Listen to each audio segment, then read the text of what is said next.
The rain pounded against my skin, each drop feeling like tiny needles piercing through the thin fabric of my waitress uniform. I couldn't remember how long I'd been walking. Minutes or hours. It all blurred together as my fever climbed higher. The neon lights of downtown reflected in puddles around me, distorting and wavering like my consciousness. Just a few more blocks, I whispered to myself, my voice drowned by thunder that rattled the windows of closed shops. Just make it home, Ellie. My apartment wasn't much. A studio above a laundromat with perpetually flickering lights and a shower that ran cold more often than not. But it was mine. Or it would be, until the end of the month, when rent was due, and my bank account would once again fail to meet the demand. I stumbled, my worn-out sneakers slipping on the wet pavement. The world tilted sideways, and I grabbed onto a nearby street lamp, its cold metal shocking against my burning skin. The restaurant manager's words echoed in my mind. Don't come back until you're not contagious. We can't afford to have customers getting sick. What he meant was, don't come back until you're not contagious, and we don't have to pay you sick leave. 3 days without work meant 3 days without pay, and 3 days without pay meant I couldn't afford the antibiotics the clinic had prescribed for my infection. A car splashed through a puddle near the curb, drenching my legs with dirty water. I didn't even have the energy to curse. My vision blurred, dark spots dancing at the edges. The rain had soaked through everything, my clothes, my hair, my bones. I couldn't remember ever feeling this cold. I blinked hard, trying to focus on the crosswalk ahead. That's when I noticed it, a sleek black car idling at the intersection, its engine a low purr that somehow cut through the storm's chaos. The windows were tinted so dark they looked like pools of ink, reflecting nothing but more darkness. Something about it made me pause. In this neighborhood, a car like that meant one thing: trouble. I turned down a side street, my legs shaking with each step. My breath came in short, painful gasps. The fever was getting worse. Behind me, I heard the gentle rumble of an engine. The black car had turned onto the same street. Panic shot through me like electricity, momentarily clearing the fog in my head. I quickened my pace, each step sending jolts of pain through my body. The car kept pace, moving slowly, like a predator stalking wounded prey. I tried to run, but my body betrayed me. The world tilted again, this time refusing to right itself. The wet pavement rushed up to meet me, and I felt my knees buckle. The last thing I saw before darkness claimed me was the black car stopping beside me, its door opening like the mouth of some great beast. Warmth. That was the first sensation that registered when consciousness returned. Warmth and the smell of expensive leather. Something soft cradled my body, and the gentle hum of an engine vibrated beneath me. I forced my eyes open, panic immediately flooding my system. I wasn't on the street anymore. I was in a car. The black car, stretched across a back seat so spacious it could have fit my entire apartment's furniture. You're safe now. The voice came from my right, deep, smooth, with the faintest trace of an accent I couldn't place. I turned my head, wincing at the pain that shot through my temples, and saw him. He sat with one leg crossed over the other, his posture relaxed, yet somehow still commanding every molecule of air in the vehicle. A tailored black suit hugged his broad shoulders, the fabric so fine it seemed to absorb light rather than reflect it. His face was all sharp angles, high cheekbones, a strong jaw dusted with perfect stubble, and eyes so dark they reminded me of obsidian. Those eyes were fixed on me with an intensity that made my breath catch. Who? My voice came out as a rasp. I tried to sit up, but a wave of dizziness forced me back down. Don't move, he said, uncrossing his legs and leaning slightly toward me. You have a high fever. My doctor is waiting for us. His doctor. Not a doctor. His doctor. As if he owned the medical professional the same way he owned this car, with its butter-soft leather seats and privacy partitions separating us from the driver I couldn't see. I don't need a doctor, I lied, struggling to sit up again. I need to go home.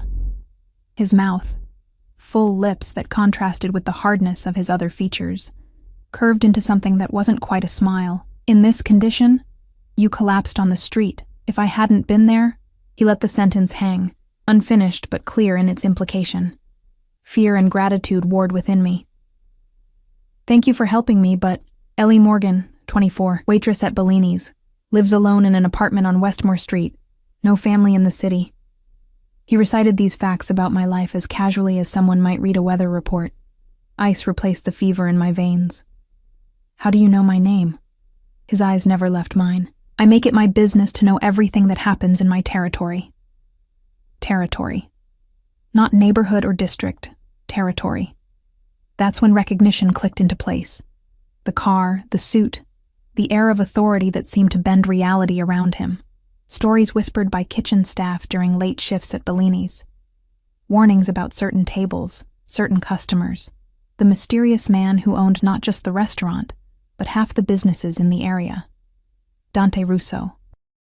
The youngest son who had taken control of the Russo crime family after his father's mysterious death 3 years ago. A man whose name was spoken in hushed tones, if at all.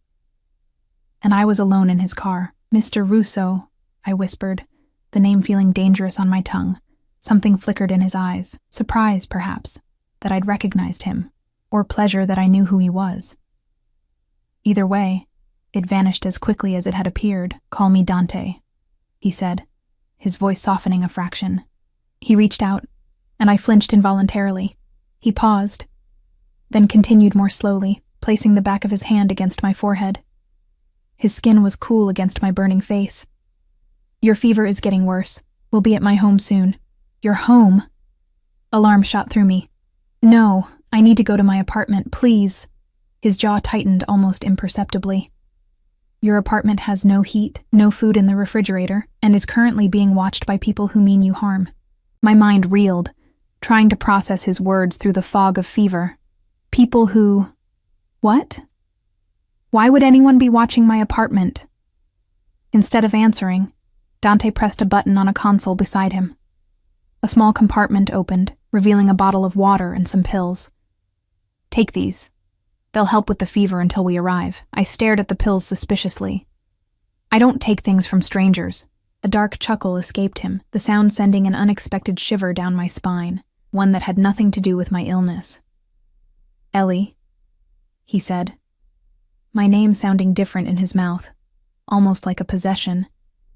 "If I wanted to hurt you, I wouldn't need to drug you." The worst part was, I believed him. With shaking hands, I took the pills and the water bottle. The cool liquid was heaven against my parched throat, and I found myself drinking half the bottle in desperate gulps. Dante watched me, his gaze never wavering. There was something in the way he looked at me, like I was something precious and breakable, something he'd been searching for. "Why are you helping me?" I asked after swallowing the pills, which tasted like ordinary Tylenol. He was quiet for a long moment, his eyes tracing over my face as if memorizing every detail. Finally he said, "Because you're mine to protect." The words hung in the air between us, heavy with meaning I couldn't fully grasp. Mine. The possessiveness in that single word should have terrified me more than it did. "I don't belong to anyone," I said, my voice stronger than I expected. Something that might have been respect flashed in his eyes, followed quickly by amusement. "Not yet." Before I could respond, the car slowed and turned. I pushed myself up enough to see out the window. We were passing through large iron gates that opened automatically, revealing a long driveway flanked by perfectly manicured gardens. At the end stood what could only be described as a mansion, a sprawling structure of stone and glass, lit up against the night sky like something from a fairy tale, or a nightmare. "Welcome to my home," Dante said, as the car came to a stop at the front entrance, where 2 men in dark suits stood waiting, seemingly unbothered by the rain that had slowed to a drizzle. Panic rose in my chest. "I can't stay here. I don't know you. I need to go home. Ellie." The way he said my name made me freeze. "The man your father stole from, the man whose money paid for your college education before you dropped out, has discovered you're in the city. He sent people to watch your apartment tonight. If you go back there, you will not survive until morning." The world seemed to stop. My father had been gone for years, disappearing after my mother died, occasionally sending money that I'd use for tuition. Money I'd assumed came from his gambling wins. I'd never questioned where it came from, not until the payments stopped and I had to drop out. "How do you know about my father?" I whispered. Dante's eyes softened fractionally, the only indication that he recognized the shock and fear coursing through me. Because the man he stole from was my father's closest associate, and because I've been watching you for much longer than you realize, Ellie Morgan. The car door opened from the outside. Rain-scented air rushed in, along with the imposing figure of a man who could only be a bodyguard. "Sir," the man said, his eyes never looking directly at Dante. "The doctor is waiting inside." Dante nodded, then turned back to me. "You have two choices. Come inside willingly, where you'll be safe, treated, and we can discuss your situation. Or I can have my men carry you inside, and we'll have that discussion once you're feeling better." He delivered this ultimatum calmly, as if both options were perfectly reasonable, as if this were a normal negotiation, and not my life spinning completely out of control. I looked from Dante to the open door, to the grand house beyond. Every instinct screamed that walking into that house would change everything, that once I crossed that threshold, I'd be stepping into a world I might never escape. But the alternative was returning to an apartment where people apparently waited to kill me over something my father had done. "I'll come inside," I said finally, my voice barely audible. "But I'm leaving as soon as I'm better." Something like satisfaction flickered across Dante's perfect features. "Of course," he agreed, though his tone suggested he didn't believe it for a second. As I moved to exit the car, another wave of dizziness washed over me. I swayed, and suddenly Dante's arms were around me, strong, secure, and far too intimate. He lifted me as if I weighed nothing, cradling me against his chest. The scent of him enveloped me, sandalwood, amber, and something darker underneath, something dangerous. "I can walk," I protested weakly, even as my head fell against his shoulder, my body betraying me again. "I know you can," he murmured, his lips close to my ear. "But you don't have to anymore. I've got you now." As he carried me toward the grand entrance of his mansion, past the stone-faced guards who kept their eyes averted, I couldn't help but feel like I was being carried not into safety, but into a beautiful cage. And the most terrifying part was the small voice inside me that whispered, perhaps being his captive wouldn't be so terrible after all. I dreamed of chains made of silk and gold, beautiful but unbreakable, wrapping around my wrists and ankles. In the dream, I couldn't tell if I was struggling against them or surrendering to their embrace. A voice called my name from the darkness. My father's voice, then my mother's, then one I didn't recognize but somehow knew belonged to Dante. When I woke, sunlight was streaming through floor-to-ceiling windows draped with sheer white curtains that billowed in a gentle breeze. For one disorienting moment, I thought I might be dead. The room was too beautiful, too pristine to be real. The bed beneath me was enormous, with sheets so soft they felt like clouds against my skin. I ran my hand over the crisp white duvet, marveling at its plushness. My fever had broken. The pounding in my head had subsided to a dull ache, and the bone-deep chill had been replaced by comfortable warmth.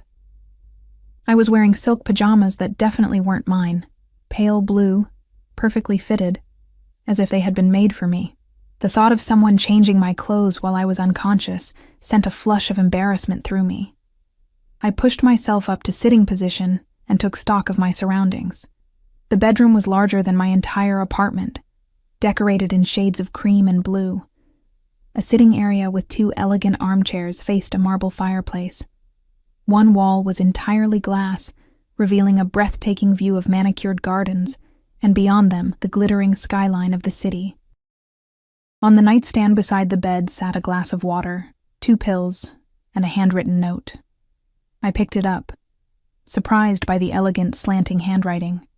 "Take these when you wake. The doctor will return at noon to check on you. Do not leave the room until I come for you. D." The commanding tone of the note sent a flutter of indignation through me. Who was he to order me around?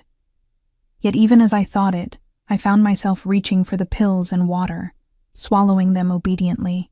Only after I'd taken them did I realize how foolish that was. They could have been anything.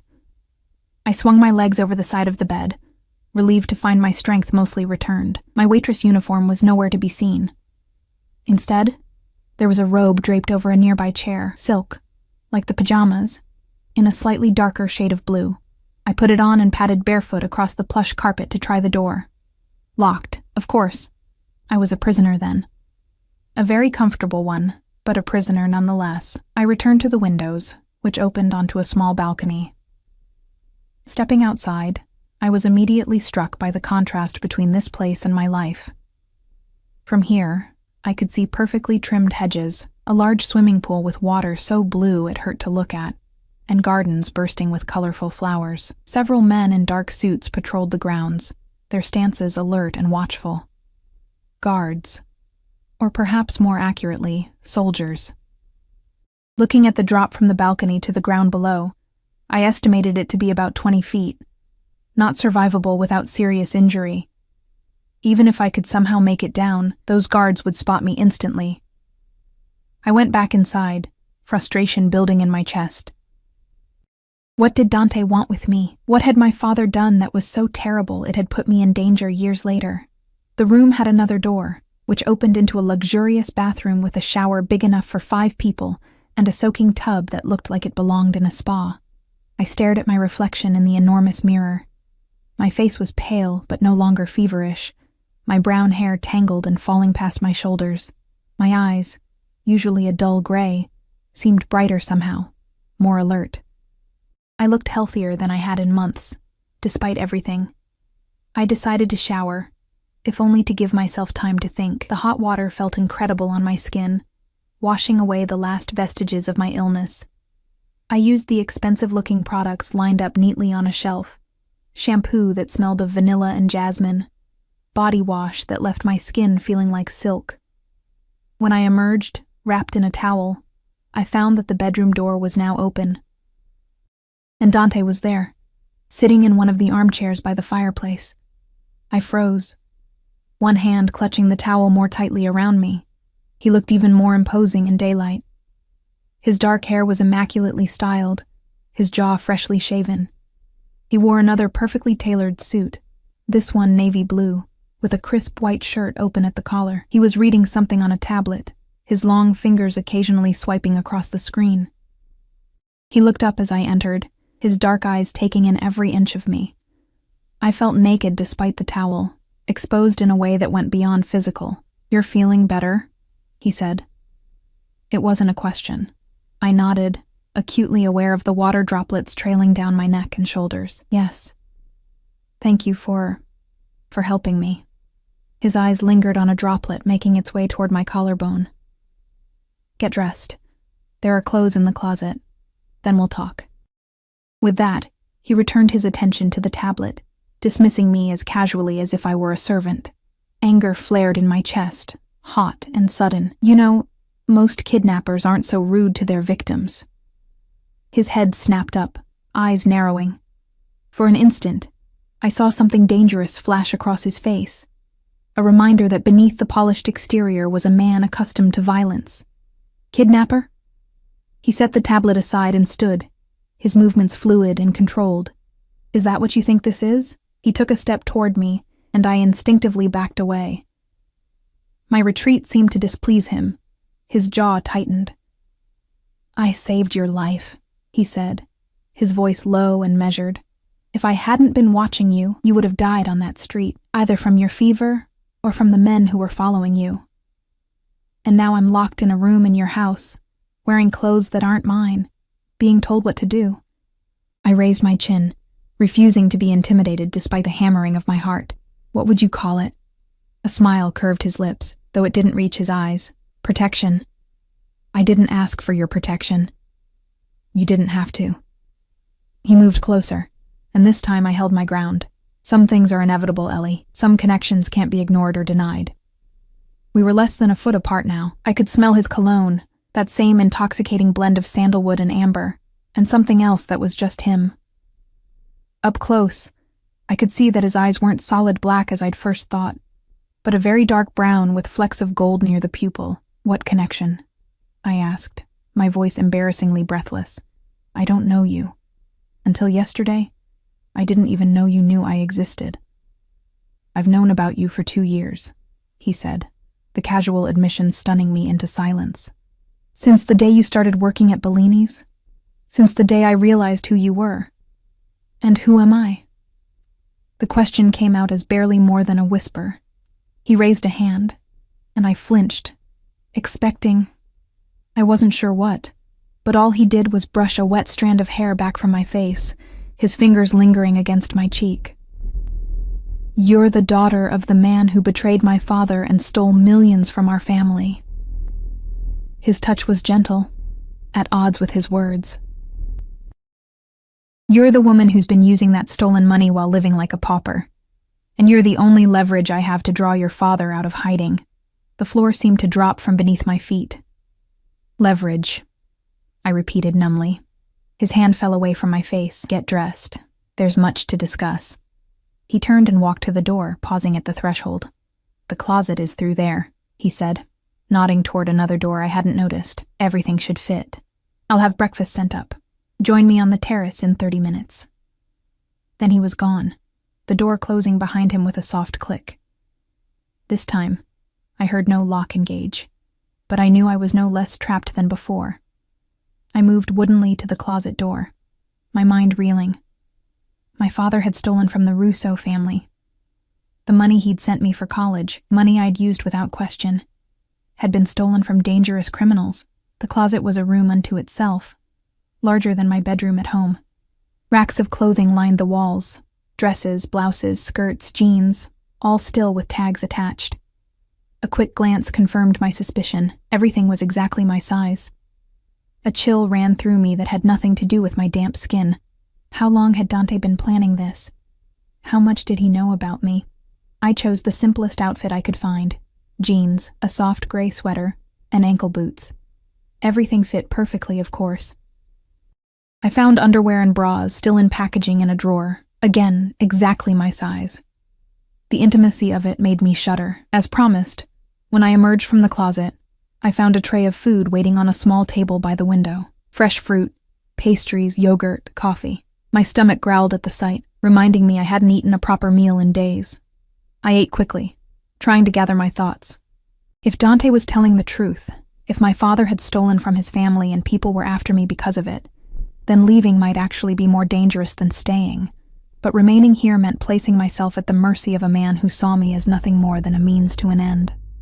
Leverage. By the time I finished eating, I'd made up my mind. I would hear what Dante had to say. I would learn as much as I could about my situation. And then I would find a way out, away from both Dante Russo and whoever was hunting me. I followed the hallway outside my room, passing artwork that probably cost more than I'd earn in 10 lifetimes. The house was eerily quiet, though I sensed I wasn't alone. Eyes watched from discreet corners. Cameras, guards, or both. The hallway opened onto a grand staircase that descended into an enormous foyer with marble floors and a crystal chandelier.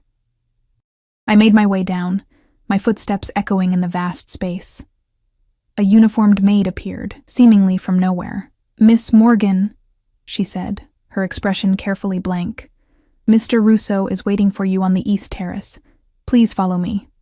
She led me through a series of rooms, each more opulent than the last, until we reached a set of French doors that opened onto a stone terrace overlooking the gardens.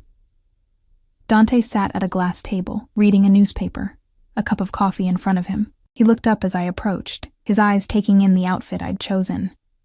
"Thank you, Maria," he said to the maid, who nodded and disappeared back into the house. He stood as I reached the table, an oddly gentlemanly gesture from a man who was essentially holding me captive. "Please, sit." I took the chair opposite him, hyper-aware of the guards positioned at discreet intervals around the perimeter of the terrace. "How are you feeling?" he asked, studying my face with an intensity that made my skin prickle. "Better," I said stiffly. "The fever's gone." "Good." He sipped his coffee.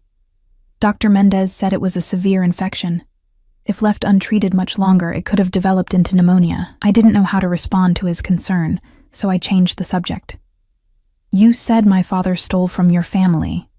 Dante set down his cup, his expression hardening. 5 years ago, your father worked as an accountant for several businesses owned by my family. He used his position to embezzle just over $10 million before disappearing. The amount made my head swim. That's impossible. My father was just a gambling addict who abandoned me after my mom died. He could barely hold down a job at H&R Block. A humorless smile curved Dante's lips. Your father, Robert Morgan, was one of the most skilled financial criminals on the East Coast. The gambling addiction was real, but it was also a cover that allowed him to move in certain circles, to gain certain information. I shook my head, unable to reconcile this image with the man who'd taught me to ride a bike, who'd cried at my high school graduation. If what you're saying is true, why hasn't he been arrested? Because what he stole from us wasn't exactly legal to begin with. Dante's voice was matter of fact. We couldn't exactly file a police report. Of course not. Because they were criminals, Mafia. And now, because of my father's actions, I was caught in their world. So what now? I asked, forcing my voice to remain steady. You keep me prisoner until my father magically appears to save me? He hasn't contacted me in over 2 years. He has no idea where I am. Oh, he knows exactly where you are, Dante said, leaning forward slightly. The money he sent you for college, it came with tracking software attached to the transfers. Every time you accessed those funds, he could see your location. I felt sick. That's not possible. It's not only possible, it's the truth. Your father has been keeping tabs on you while staying carefully out of sight. Dante's eyes narrowed. And now that Viktor Petrov knows you're in the city, your father will be very, very interested in your situation. Viktor Petrov? The name was vaguely familiar, a whispered boogeyman in Bellini's kitchen, a shadowy figure even more feared than the Russos. The man your father ultimately stole from. My father was merely the middleman. Dante's jaw tightened. When your father disappeared with the money, Petrov held my father responsible. It led to complications. The way he said complications made me think of blood and violence, of the rumors about how the elder Russo had died. And now Petrov's men are looking for me, I said, the pieces falling into place. To use me to get to my father, just like you're doing. Dante's expression darkened. There's a difference. Petrov will torture and kill you whether your father returns the money or not. I'm offering you protection, in exchange for using me as bait. In exchange for your cooperation. He reached across the table, his fingers brushing mine. I pulled away, but not before feeling the electric current of his touch. Work with me, Ellie. Help me find your father before Petrov does. And what happens to my father if I help you find him? I asked, already knowing the answer. Dante didn't flinch. He pays for what he's done. You'll kill him. That depends on him, Dante said, his tone suggesting this was a perfectly reasonable response. If he returns what he stole and provides certain information we need, he might survive. If not, he shrugged one broad shoulder, my hands clenched into fists beneath the table. And if I refuse to help you, his dark eyes held mine, then I can't protect you from Petrov. It's that simple. You're giving me a choice between helping you hunt down my father or being handed over to a man who will torture and kill me, I said, anger rising in my chest. That's not a choice at all. Welcome to my world, Ellie. His smile was grim. We rarely get the choices we want, only the ones we can survive. I stood abruptly, my chair scraping against the stone terrace. I need time to think. Dante remained seated, watching me with those unreadable dark eyes. Of course. You have until tomorrow morning to decide. He took a sip of his coffee. In the meantime, you're free to explore the house and grounds, but don't attempt to leave. My men have orders to stop you, for your own protection, of course. The thinly veiled threat hung in the air between us. And if Petrov's men find me here? I asked. Something dangerous flashed in Dante's eyes. They won't. You sound very confident. I am. He stood then, towering over me. Because anyone who tries to take what's mine doesn't live long enough to regret it. There was that word again. Mine. As if he'd already decided I belonged to him. I'm not yours, I said, the words coming out with more force than I intended. I'm not a possession or a bargaining chip. I'm a person. For a moment, I thought I'd gone too far. A muscle ticked in Dante's jaw, and his eyes darkened with something that might have been anger, or something else entirely. Then, to my surprise, he laughed. It was a rich, genuine sound that transformed his face, making him look younger, almost boyish. Brave little Ellie, he said, reaching out to tuck a strand of hair behind my ear. This time I was too startled to pull away. Most people wouldn't dare speak to me that way. I'm not most people, I said, my heart racing at his proximity. No, he agreed, his voice dropping to a near whisper. You're not. That's precisely why you're here. Before I could respond, he stepped back, the moment broken. Maria will show you around, he said, his tone returning to businesslike efficiency. I have matters to attend to, but I'll join you for dinner, 7 o'clock. It wasn't a request.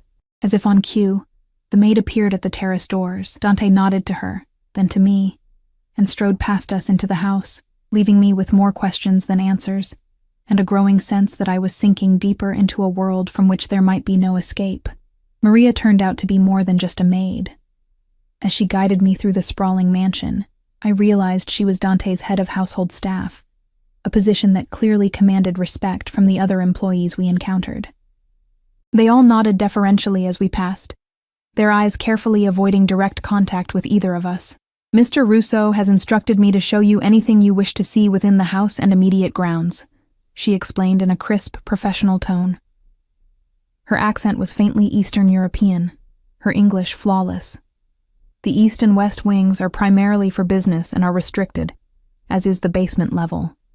In other words, here are the boundaries of your cage. The house was even more impressive by daylight. We walked through a library with 2-story bookshelves and leather armchairs that looked like they belonged in an old British movie. A home theater with plush recliners and a screen bigger than most cinema screens I'd frequented, and an indoor pool housed in a glass solarium filled with tropical plants. How many people live here? I asked as we passed yet another sitting room, this one decorated in shades of emerald and gold. Mr. Russo maintains a full-time staff of 23, including security personnel, Maria replied. The household proper consists only of Mr. Russo himself. I frowned. No family? Something flickered across Maria's carefully composed features. A shadow of emotion quickly suppressed. Mr. Russo's father passed away 3 years ago. His mother lives in Italy. His older brother is no longer involved in family matters. The hesitation told me there was much more to that story, but Maria had already moved on, showing me to a sunlit room filled with easels and art supplies. Mr. Russo mentioned you studied art before you had to leave college, she said, watching as I ran my fingers over expensive brushes arranged neatly in ceramic holders. He thought you might enjoy this space. A chill ran down my spine. I had indeed been an art major before dropping out, but how did Dante know that? I'd never put it on my resume at Bellini's, never mentioned it to anyone there. The depth of his knowledge about me was becoming increasingly disturbing. Mr. Russo seems to know a lot about me, I said carefully, watching Maria's reaction. She met my gaze directly for the first time. Mr. Russo is thorough in all matters he considers important. And apparently, for whatever reason, I fell into that category. After the tour concluded, Maria left me in the art studio, informing me that lunch would be served on the terrace in an hour if I wished to join, or could be brought to me here. I opted for the latter, not wanting to venture back outside where Dante's guards were more visible. Left alone, I found myself drawn to the supplies. It had been nearly 2 years since I'd held a proper brush, since I'd had the luxury of creating something simply for the joy of it. My fingers itched with the need to make something, to channel the storm of emotions inside me into something tangible.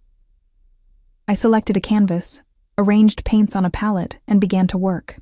I didn't plan what would emerge. I simply let my hands move, colors flowing together in swirls of deep blue and black, shot through with streaks of gold. It wasn't until I stepped back that I realized I'd painted a pair of eyes, dark, intense, flecked with gold. Dante's eyes. Frustrated with myself, I set the brush down and turned away from the canvas. A quiet knock at the door announced the arrival of lunch, a delicate salad with grilled chicken, fresh bread, and sparkling water, delivered by a young woman who wouldn't meet my gaze. As I ate, I tried to organize my thoughts. I needed to make a decision by morning.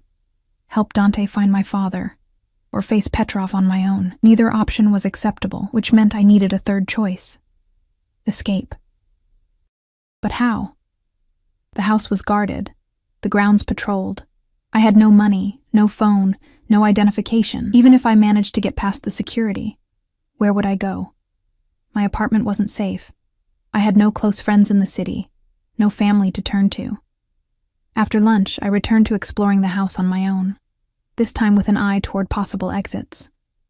I noted the locations of doors, windows, the patterns of the guards' movements. But everywhere I went, I sensed eyes on me, cameras hidden in discreet corners, staff members appearing just as I was testing a door or examining a window latch. By late afternoon, I'd made my way to a small courtyard garden nestled between two wings of the house. It was more secluded than the main gardens, with high stone walls covered in climbing roses and a small fountain bubbling at its center. I sat on a stone bench, closing my eyes and tilting my face toward the sun, allowing myself a moment of peace amid the chaos my life had become. It was my mother's favorite place. I startled at the sound of Dante's voice, my eyes flying open. He stood at the entrance to the courtyard, his suit jacket gone, the sleeves of his white shirt rolled up to expose strong forearms. In this more casual state, he looked younger, less like the untouchable Mafia boss, and more like a man in his early 30s with the weight of an empire on his shoulders. "Your mother's?" I asked, watching as he crossed to the fountain, running his fingers through the clear water. "She designed this courtyard herself when my father built this house," he said, his expression softening slightly at the memory. She said it reminded her of her grandmother's home in Tuscany. For the first time since I'd met him, Dante seemed genuinely human, vulnerable even. It was disconcerting. "Maria said she lives in Italy now?" He nodded, withdrawing his hand from the water and wiping it on a handkerchief he produced from his pocket. "After my father died, she couldn't bear to stay. Too many memories." His eyes met mine. "She calls every Sunday, asks when I'll settle down, give her grandchildren." The mundane detail of weekly calls from a mother asking about grandchildren seemed so at odds with the dangerous world Dante inhabited that I almost laughed. But the intensity of his gaze stopped me. "What do you tell her?" I asked instead. A faint smile curved his lips. "That I'm waiting for the right woman, someone strong enough to survive in our world, but gentle enough to remind me of my humanity." There was something in the way he looked at me as he said this that made my heart beat faster. I stood abruptly, needing to put distance between us. "Have you made your decision?" he asked, the brief moment of vulnerability disappearing behind his usual mask of control. "I haven't even had a full day to think," I protested. "But you've been thinking about it all day," he countered, moving closer to me. "I can see it in your eyes, in the tension of your shoulders. You've been planning, calculating, looking for a way out." I swallowed hard, not bothering to deny it. "Can you blame me? You've given me an impossible choice." "No," he said, surprising me with his honesty. "I don't blame you. In your position, I'd do the same." He was close enough now that I could smell his cologne, see the faint shadow of stubble already returning along his jaw. Despite everything, I found myself noticing the curve of his mouth, the way his lashes cast shadows on his cheeks when he looked down. "What would you do?" I asked, my voice betraying me by emerging as little more than a whisper. "If you were me?" His eyes locked with mine. I'd recognize that the world I thought I knew was a lie. I'd accept that I was in danger regardless of my choices. And I'd align myself with the devil I could see rather than the one lurking in the shadows. "So I should trust you because you're honest about your intentions to use me?" "You should trust me," he said, reaching out to brush his knuckles against my cheek, "because despite what you think, using you is not my only intention." The touch sent electricity racing across my skin. I stepped back, bumping into the stone bench behind me. "Then what are your other intentions, Mr. Russo?" I demanded, trying to sound defiant rather than breathless. His eyes darkened. "I think you already know." Before I could respond, the sound of someone clearing their throat interrupted us. A man in a dark suit stood at the courtyard entrance, his expression carefully blank. "What is it, Gabriel?" Dante asked, irritation clear in his voice. "You have a call, sir. From Moscow." Moscow. Where, if I remembered correctly from whispered conversations at Bellini's, Viktor Petrov was based. Dante's entire demeanor changed instantly, hardening into the cold, dangerous man I'd first met. I'll take it in my office. He turned back to me. Our dinner engagement stands, 7 o'clock. I've had clothes laid out for you. With that, he strode away, leaving me alone in the courtyard with my racing thoughts and the lingering warmth of his touch on my skin. The dress was blood red, floor length, with a slit that reached mid-thigh, and a neckline that plunged lower than anything I'd ever worn. It fit like it had been made for me, which, given everything else in the closet, it probably had been. I stared at my reflection in the mirror, barely recognizing myself. My hair had been styled by a woman who had appeared at my door an hour ago, introducing herself as Dante's personal stylist. She had transformed my usually straight brown locks into soft waves that framed my face, applied makeup that made my gray eyes look larger and more luminous, and added a subtle shimmer to my collarbones and shoulders. The overall effect was stunning and completely foreign. I looked like the kind of woman who belonged on the arm of a man like Dante Russo, sophisticated, elegant, and completely out of my depth. At precisely 7 o'clock, there was a knock at my door. I opened it to find not Dante, but one of his guards. A tall, broad-shouldered man with a scar running along his jawline. "Miss Morgan," he said with a slight nod. "Mr. Russo asks that you join him in the dining room." I followed him through the winding corridors of the mansion, increasingly aware of how the dress moved with my body, how the silk whispered against my skin with each step. By the time we reached the grand staircase descending to the main floor, my nerves were stretched to breaking point. The guard led me to a set of double doors, which he opened with a flourish. The dining room beyond was dimly lit with candles, their warm glow reflecting off crystal and silver. A table that could have seated 20 was set for just 2, with Dante standing at its head, a glass of red wine in his hand. He was wearing a black suit that made his earlier attire look casual by comparison. The suit was clearly custom-made, emphasizing his broad shoulders and narrow waist. His dark hair was freshly styled, his jaw clean-shaven. He looked like sin personified. When he saw me, he went absolutely still, his eyes darkening as they traveled slowly from my face down the length of my body and back up again. The intensity of his gaze made me feel both powerful and utterly vulnerable.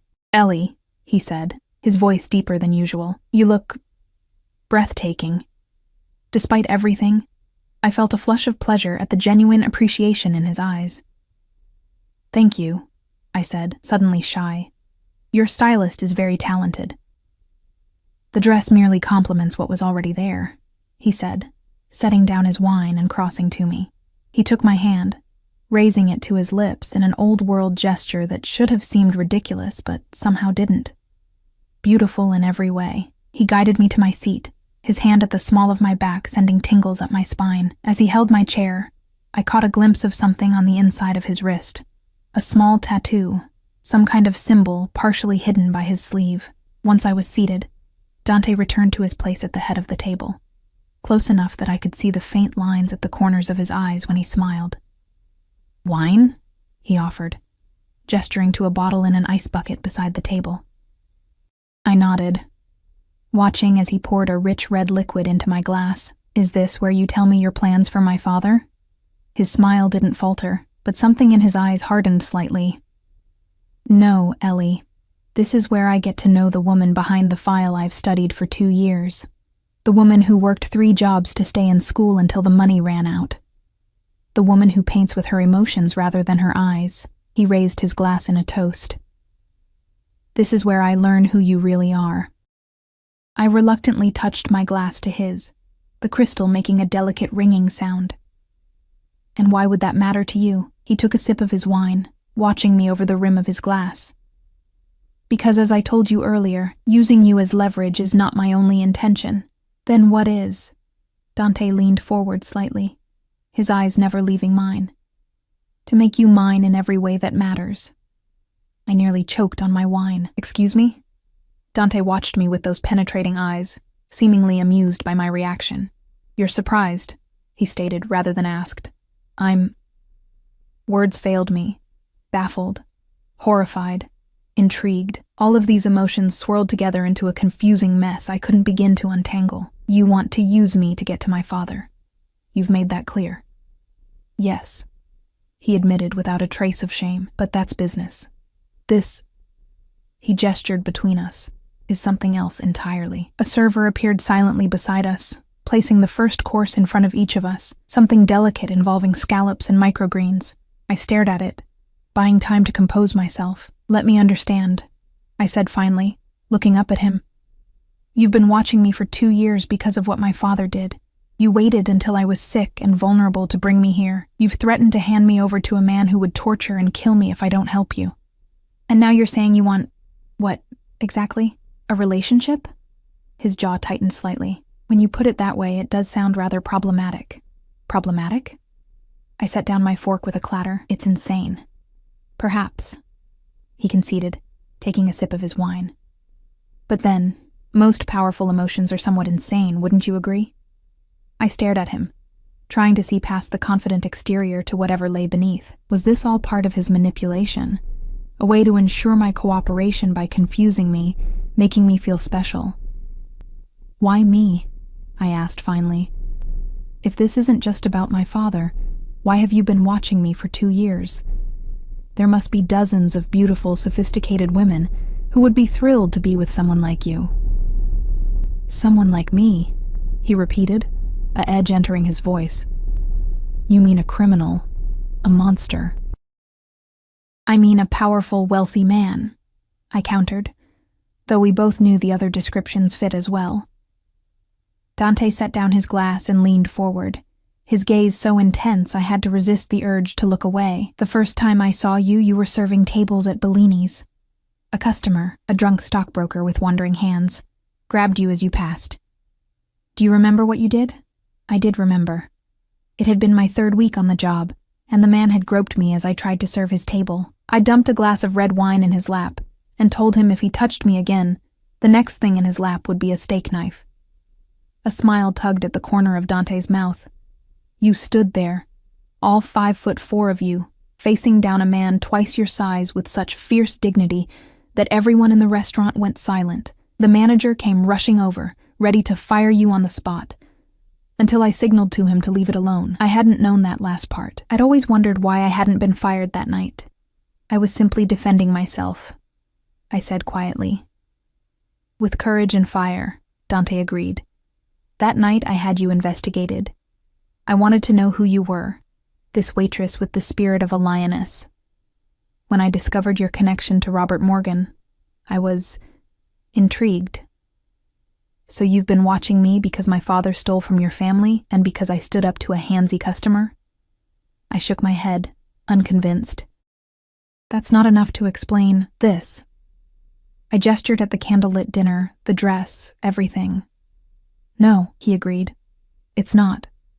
He fell silent as the server returned to clear our plates and bring the second course, some kind of pasta with truffles. The rich aroma filled the air between us. "Over these 2 years," Dante continued once we were alone again, "I've watched you struggle, adapt, survive. I've seen you help homeless people outside the restaurant, giving them food you could barely afford to spare.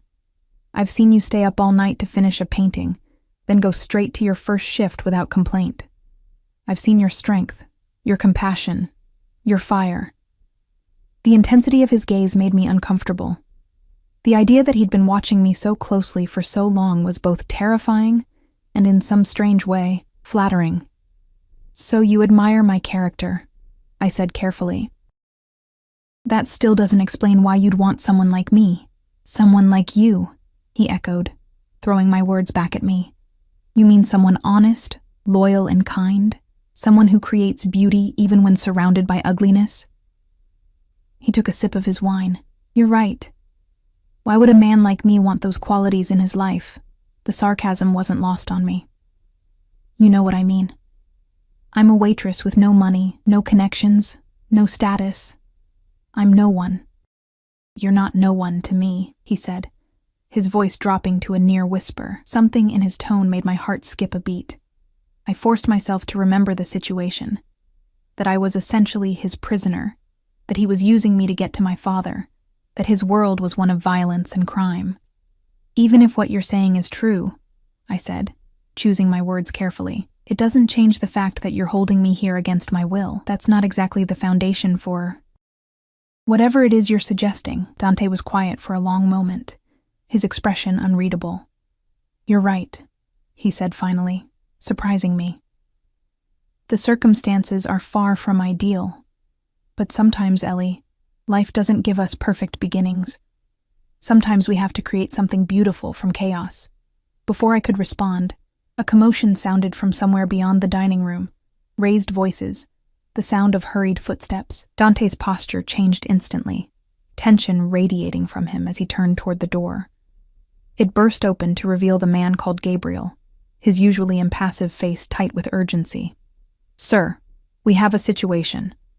Dante stood in one fluid motion. "What is it?" "Perimeter breach on the east side," Gabriel reported. "3 men. Our cameras caught them scaling the wall." Dante's expression hardened into something deadly. "Petrov's men?" "We believe so, sir." My blood ran cold.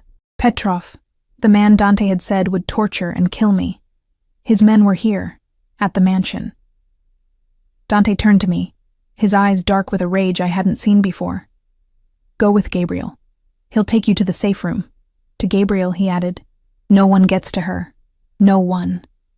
The fierce protectiveness in his voice sent a shiver down my spine.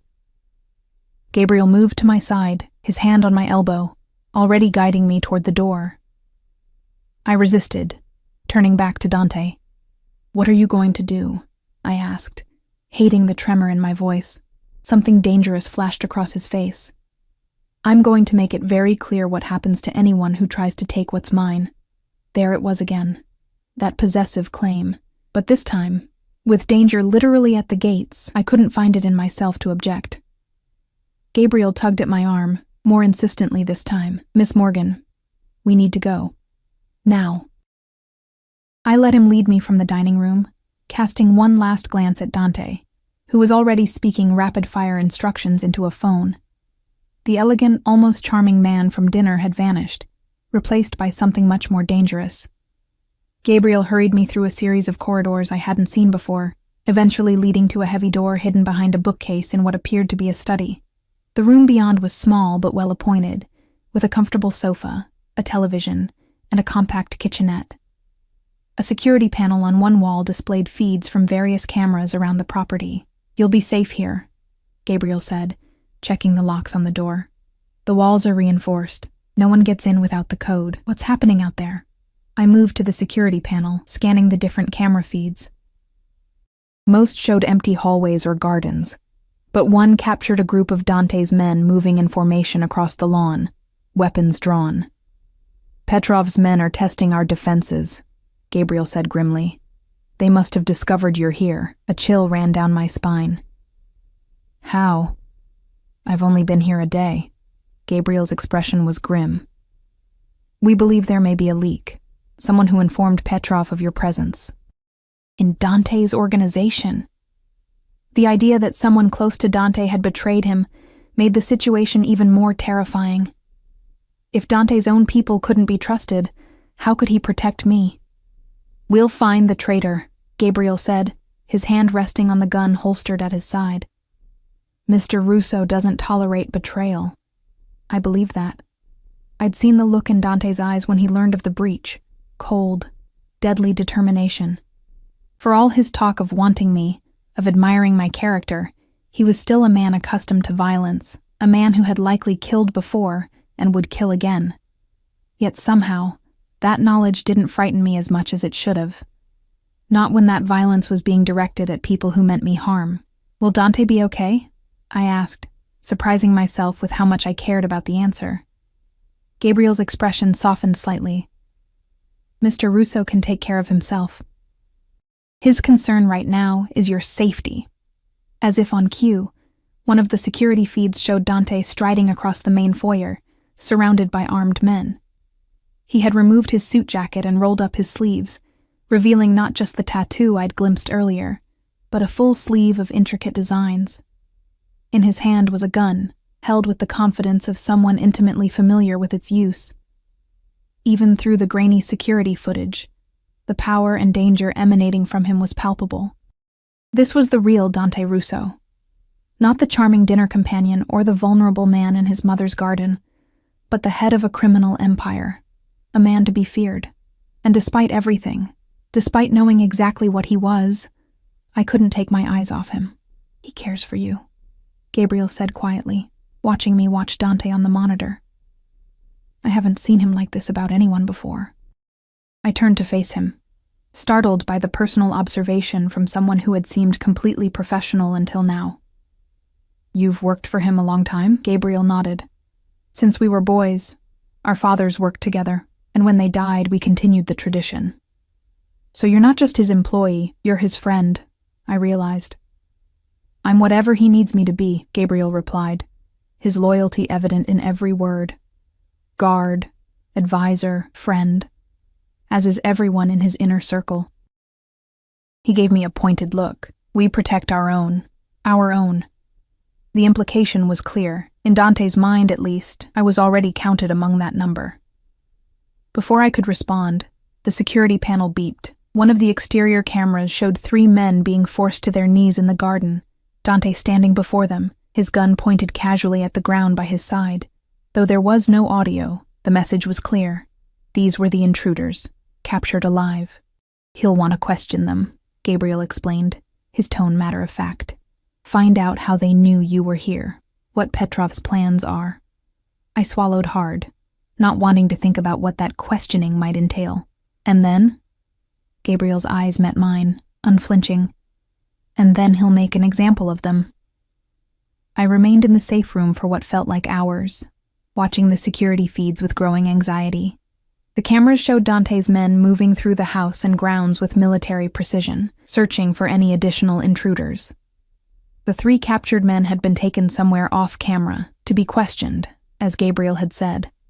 I tried not to imagine what was happening to them.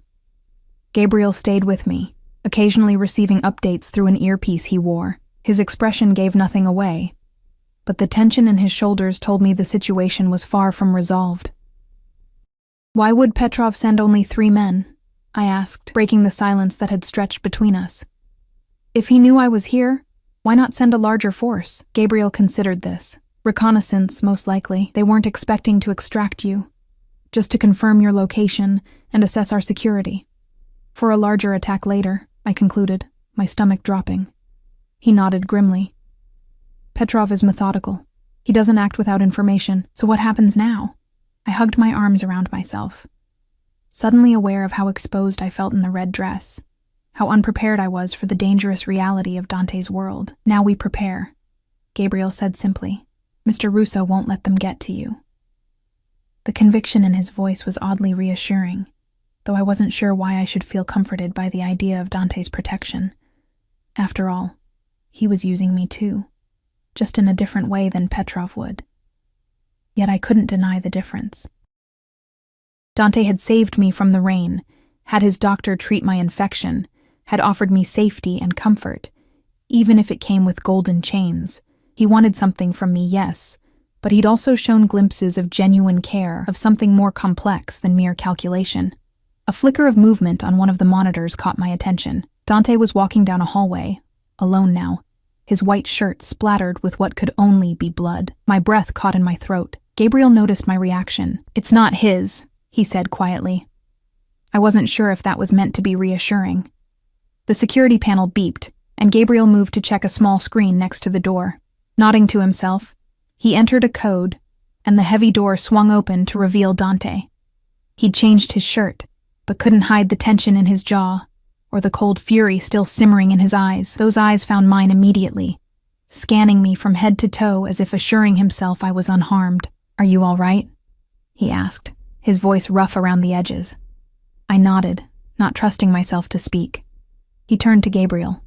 "Double the perimeter guards, change all the security protocols, and find whoever leaked her location. I want them found before dawn." Gabriel nodded, his expression grim. "Yes, sir." With a final glance at me, he left, closing the door behind him. Dante and I were alone in the small space of the safe room. He seemed larger somehow, his presence filling every corner, the controlled violence still emanating from him like heat from a flame. "Did they—" I hesitated, not sure I wanted the answer. "Are they dead?" "2 of them," he said without emotion. "The 3rd will be, once he tells me what I need to know." A shiver ran down my spine at the casual way he spoke of killing. And what is it you need to know? How Petrov found out you were here? Who's working for him inside my organization? His eyes darkened. And how much time we have before he sends more men? What did they tell you? I asked, my voice barely a whisper. Dante moved to the small bar in the corner of the room, pouring himself a measure of amber liquid. He downed it in one swallow before answering. Petrov knows about my interest in you. His eyes met mine over the rim of his glass. He thinks it's a weakness he can exploit. Is it? The question escaped me before I could stop it. Something flashed in his eyes, anger, frustration, or perhaps something more vulnerable. What do you think? I thought of how he'd reacted to the breach, the cold fury, the immediate action to protect me, the blood on his shirt. I think you're dangerous, I said honestly. I think you're capable of things I can't even imagine. But I also think you care about me, even though it doesn't make any sense. A humorless smile curved his lips. Welcome to my dilemma. He set down his glass and moved toward me, stopping when just a foot of space remained between us. Close enough that I could feel the heat radiating from his body, could smell the faint metallic scent of blood beneath his cologne. Petrov will come for you with everything he has, he said, his voice low and intense, not just because of your father now, but because he knows taking you would hurt me. Why? I asked, needing to understand. Why do you care so much? You barely know me. I know enough. His hand came up to cup my cheek, his touch surprisingly gentle given the violence I knew those hands were capable of. I know you paint when you're upset. I know you save the crusts from your sandwiches for the birds in the park near your apartment. I know you called your mother's phone number for months after she died. Just to hear her voicemail message, tears pricked at my eyes. The depth of his knowledge about me was terrifying and strangely intimate. You've been watching me that closely? Yes, he admitted without shame. At first because of your father, then because I couldn't stop. I struggled for the right word. Unsettling. A low chuckle escaped him. I've been called worse. His thumb brushed across my lower lip, his eyes following the movement. I need you to understand something, Ellie. Whatever happens next, whatever you decide about helping me find your father, I will not let Petrov touch you. You are under my protection now, permanently. The possessiveness in his voice should have angered me, but instead it sent a different kind of shiver through me, one that had nothing to do with fear. And if I don't want your protection? I challenged, even as I leaned slightly into his touch. If I want to leave once this is over. His eyes darkened. Then I would let you go, he said, though the words seemed to cost him, but I would still protect you, whether you wanted it or not, whether you were mine or not. There it was again. That word. Mine. But this time, it didn't sound like ownership. It sounded like belonging, like choice. I don't know what I want anymore, I admitted. The events of the past 24 hours leaving me unmoored, adrift in a sea of confusion and conflicting desires. Then let me tell you what I want, Dante said, his voice dropping to a near whisper. I want you safe. I want you by my side. I want to wake up to your fire and your compassion and your strength every day for the rest of my life. My breath caught at the raw honesty in his words, at the intensity of emotion in his eyes. You don't even know if I can help you find my father, I reminded him, trying to hold on to some semblance of reality in the face of his overwhelming presence. This isn't about your father anymore, he said, his hand sliding to the nape of my neck. It hasn't been for a long time, and then he was kissing me, his lips claiming mine with a hunger that stole the breath from my lungs. I should have pushed him away. I should have remembered that I was his prisoner, that he was a criminal, that his hands were stained with the blood of men he had killed just hours before. Instead, I found myself responding with a passion that matched his, my hands clutching the front of his shirt, pulling him closer. It was madness. It was fire. It was the most alive I had felt in years. When we finally broke apart, both breathing heavily, I could see the surprise in his eyes, not at his actions, but at the intensity of my response. Ellie, he breathed, his forehead resting against mine. Tell me to stop. Tell me this isn't what you want, but I couldn't. Because despite every rational thought screaming that this was insanity, my heart was pounding with a different truth, that in his arms, I had finally found something I hadn't even known I was looking for. I can't, I whispered, my hand still clutching his shirt. I can't tell you to stop. A sound that was half groan, half triumph escaped him, and then he was kissing me again, his hand sliding down to my waist, lifting me effortlessly and pressing me against the wall of the safe room. My legs wrapped around him instinctively, the slit in my dress allowing the movement without restriction. You should know, he said between kisses, his lips trailing fire down my neck. Once I make you mine, I will never let you go, not truly.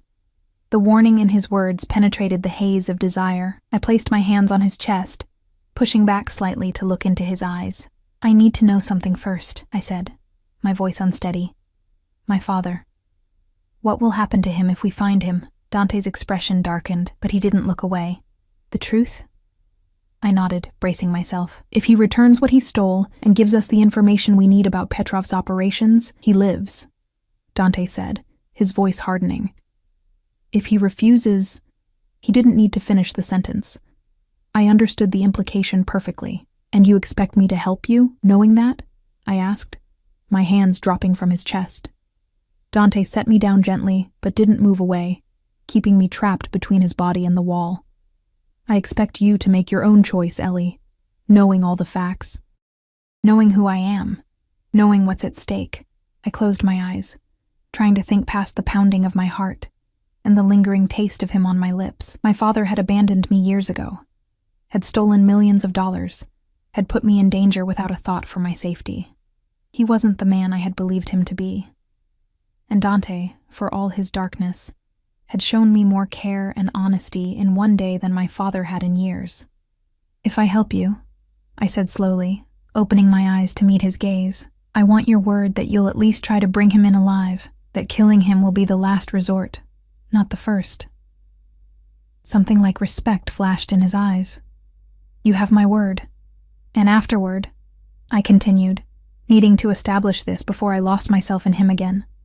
I want a real choice, about staying or going, about us. No manipulation, no threats. Dante's jaw tightened, but he nodded. A real choice, I promise. His hand came up to cup my face again. But know this, I will do everything in my power to make you want to stay. The intensity of his gaze left no doubt that he meant every word. This dangerous, complicated man wanted me with a ferocity that was both terrifying and exhilarating. Then I'll help you, I said, making my decision. I'll help you find my father. Relief and triumph flashed across his face before he schooled his expression. Thank you, he said simply. And then he was kissing me again, his hands tangling in my hair, his body pressing mine against the wall with delicious pressure. I surrendered to it, to him, to the madness of wanting a man who lived in darkness but looked at me like I was his light. Whatever happened tomorrow, finding my father, facing Petrov, I would face it with Dante at my side. For better or worse, our fates were now intertwined, and as his hand slid the straps of my dress from my shoulders, as his lips traced fire across my skin, I found I no longer wanted it any other way.